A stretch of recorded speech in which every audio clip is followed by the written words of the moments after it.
Ќе го започнам со нешто што го кажав пред 20 на дена, поточно на 20 ноември, денот, светскиот ден на филозофијата, кој се обележи кај нас во Република Македонија, и на кој беше присутен, меѓутоа не како гостин, туку пазете, како покровител на светскиот ден на филозофијата во Република Македонија, председателот на Република Македонија. Тогаш помеѓу другото го кажав и следно во присуство на председателот на Републиката, седно кој да е, дека секоја генерација, ама баш секоја генерација, има право на своји вредности, на своји протести и на своја револуција, во одбрана на своите вредности и на своите интереси. Така и вие имате право да ги браните своите интереси и да бидете, седно дали јас се согласувам со тоа или не, против она, против кое сте, во случајов тоа е државниот испит. При тоа нагласив, пак се враќам на 20 ноември оваа година, дека не смееме да дозволиме, сите ние без разлика што сме јас во пензија, не смееме да дозволиме да наседнеме на ефтин софизам. Тајте демек да разговараме, вели министерот, околу начините, модусите на кои ќе се спроведува државниот испит. Тоа е класичен софизам, бидејќи прашањето не е каков државен испит, туку дали воопшто државен испит. Дали тие си замислува дека пред себе имаат малумни магарчиња кои со подзинати усти гледат што им говорат златните ангелчиња одгоре. Второто нешто, кое го кажав таму, а кое чувствав потреба да го споделам сега со вас овде, беше следно. Дека не sme да се заборави дека и самиот воспитувач треба да биде воспитуван. И дека самиот контролор треба да биде контролиран. Иначе немате никаква контрола, тоест имате хаос, имате анархија.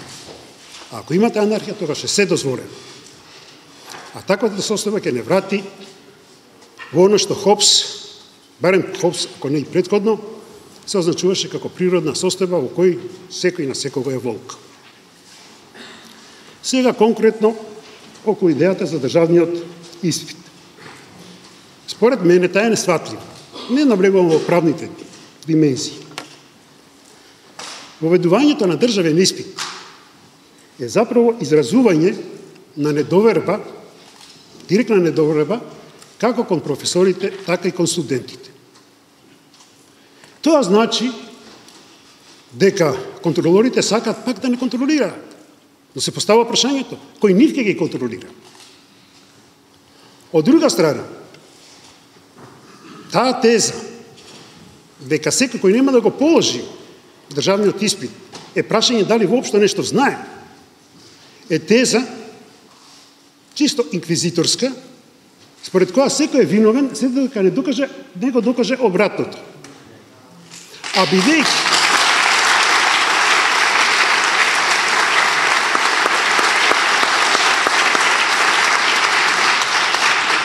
А бидејќи нема општество, како што нема и универзитет на кој не се лаже, барем помалце, тогаш нека не стават сите граѓани на тест за лаги.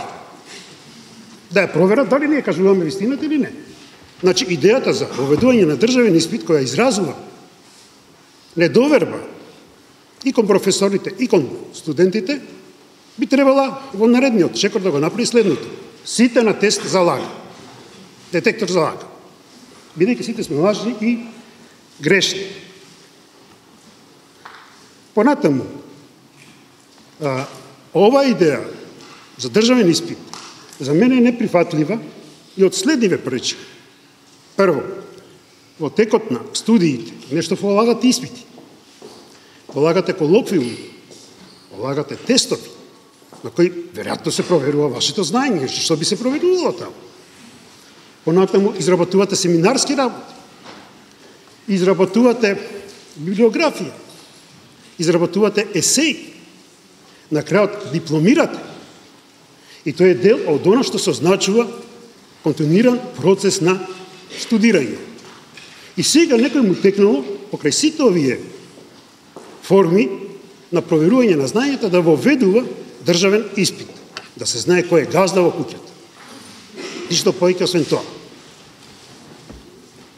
Значи, ако ги имаме во предвид претходните елементи, класичен испит, тестови, колоквиуми, семинарски, есеи, да не должам, вклучувајќи и дипломска работа, во која го потврдувате своето знаење од потесна област, која сте избрале за студии, има и конкурс, која сакате да се вработувате. И еве го тука државниот испит.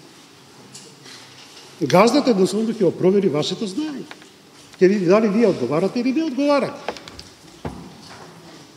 Така што тоа е уште еден софизм, тоа е уште едно, така да кажам, спопикување, иако не е баш сосем академски изразот, но ова е не академска ситуација, може и така да се изразуваме. И на крајот на краиштата, бидејќи времето е ограничено, постои и приправнички стаж.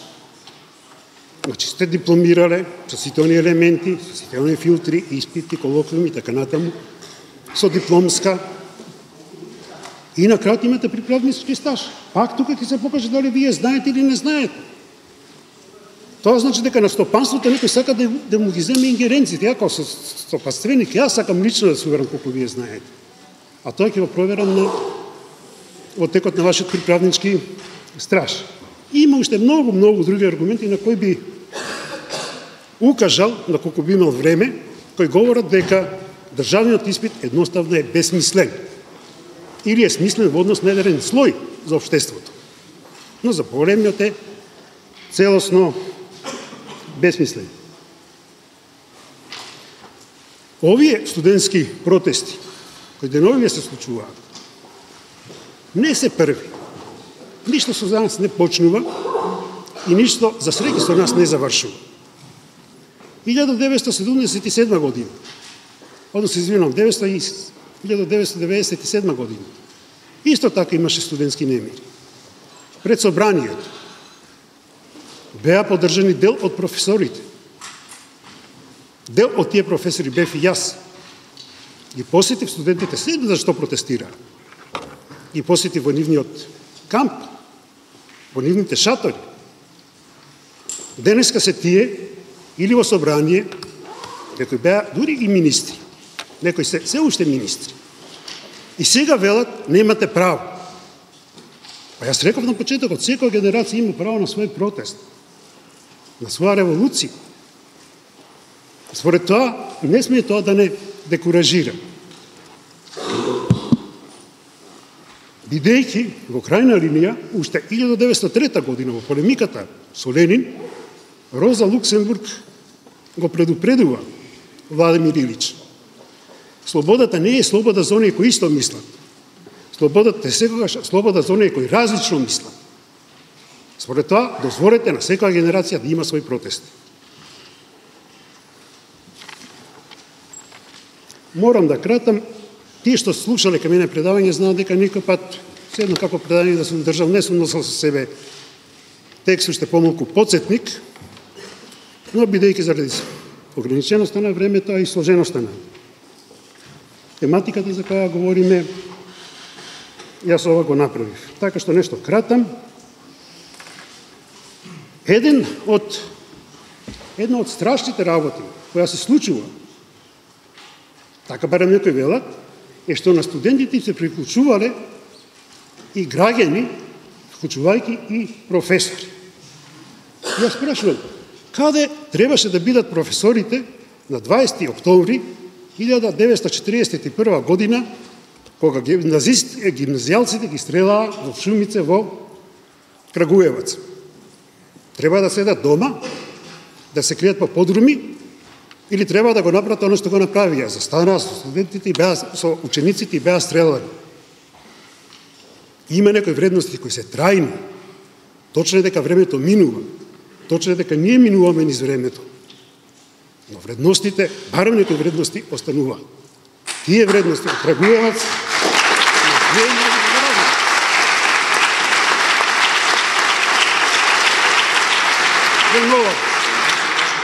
Не сум доден за аплаузи. Јас својата кариера ја завршив, тоа ви говорам наистрено. Но како човек не сум завршен. Говорам како човек. Понатаму, што требаше да прави еден од најголемите интелектуалци на 20. век, Херберт Маркузе, 1968 година, кога студентските демонстрации започнаа од Соединетите држави и се префрлија во Европа. Да седи дома? Не. Тој беше на улиците. Тој беше на Фрај универзитетот, Слободниот универзитет во Берлин. Тој разговараше и со германските и со француските студенти. Што правеа конечно професорите во Белград 1968 година? Беа со своите студенти. Конечно, постои нешто што се вика социјална солидарност. Денеска ние ве придржуваме, утре вие нас ке не поддржувате. Не во смисла на ти го дај ми го, туку социјална солидарност. Велат, не се трпат како куче и мач, да, но сте видели како умеат куче и мач да легнат едно покрај друго, кога им е тешко, кога е јака зимата. Тогаш се изразуваат солидарност. Некои сакат и тоа да го убијат. Човечката солидарност. Но тоа е назорите на човечката природа. И кој тргнал против неа, тој тргнал против себе си. Бидејќи човекот и покрај се не може да биде уништен. Тоа го покажува сета до сегашна историја. Конечно, и порека привршувам, се извинам доколку пречекорив некоја минута. Конечно, околу солидарност. Ние излегуваме на улици, или граѓани излегуваат на улици, да протестираат затоа што животните се неправдани. Затоа што газата го изфрлил своето куче или своето маче на улица. Затоа што условите не се добри во вардариште или не знам каде веќе. Па зарем студентите се исклучени од таа грижа? Зарем тие треба да се третираат под нивото на кучиње? Тоа е живот. Според тоа, застанувањето на страната на студентите е сосема разбирливо. Ако застануват зад интересите на било кој живот, ќе застанува зад интересот на човекот. Велат дека иднината останува на младите. Ако е така, тогаш да им ја оставиме во нивни раце. Младите имаат право на своја иднина и да ја земат судбината конечно во своји раце. И на крајот го изразвам моето најдлабоко човечко чувство, со кое право ние, сегашнава генерација, треба да определуваме вашата иднина, тоест вашата судбина. Затоа земете се во своји раце, а оние кои сакаат ќе ви се приклучат. Не бидете оптеретени дали некој ќе ви се приклучи или не, дали некој ќе ви разбере или не. Битно е дали сте чисти пред себе си или не.